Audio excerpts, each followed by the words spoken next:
बोलला झाला, इथे ऍसिड फेकलं गेलं आहे, कुठेतरी मुली असुरक्षित झाल्या जिल्ह्यामध्ये, तालुक्यामध्ये.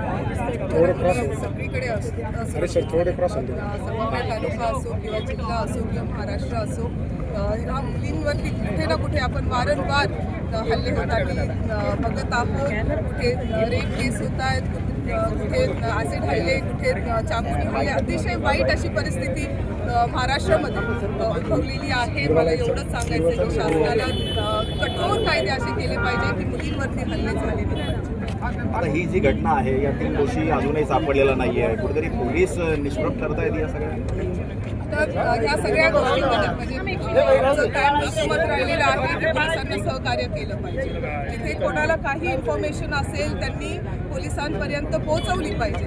त्याच्यामध्ये कोणत्या गटाचा आहे, कोणत्या पार्टीचा आहे, कोणत्या समाजाचा, ह्या सगळ्या गोष्टी न विचार करता पोलीस त्यांचं काम करण्याचा प्रयत्न करतायत, पण अजून त्यांना काही रिझल्ट भेटलेला नाही. मला म्हणजे वाईट ह्याचं वाटतं की जे CCTV होते ते काही ठिकाणी बंद आहेत, काही ठिकाणी चालू आहेत, काही ठिकाणी लागले नाही. तर मला शाळेच्या परिसरामध्ये म्हणजे मला खरंच सरकारला विनंती करायची आहे की त्यांनी मुलींच्या सुरक्षेसाठी काय त्यांना फंड वाढवता येईल त्यांनी तो वाढवला पाहिजे. शाळेच्या ठिकाणी, हायवेवरती, चौकांमध्ये CCTV कॅमेराज जे आहेत ते लागलेच पाहिजे. आणि खरंच म्हणजे मुलींची सुरक्षा जेव्हा आपण म्हणतो तेव्हा अशा विकृत पुरुषांची किंवा मनुष्यांची जी मानसिकता आहे ना ती तपासून बघितली पाहिजे. कालची घटना घडल्यानंतर आमच्या विद्यालयातील विद्यार्थी आणि विद्यार्थी सुद्धा अतिशय भयभीत झालेले आहेत.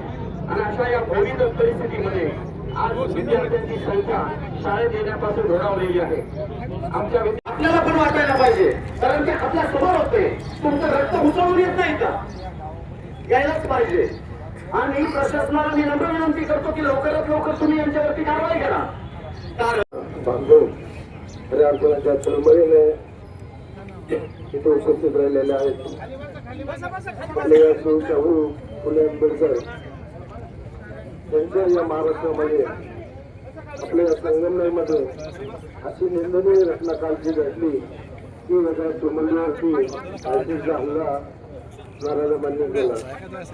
कुठल्या गटाचे आहेत, कसे आहेत हे खऱ्या अर्थानं पाहणं आवश्यक नाहीये. त्यांना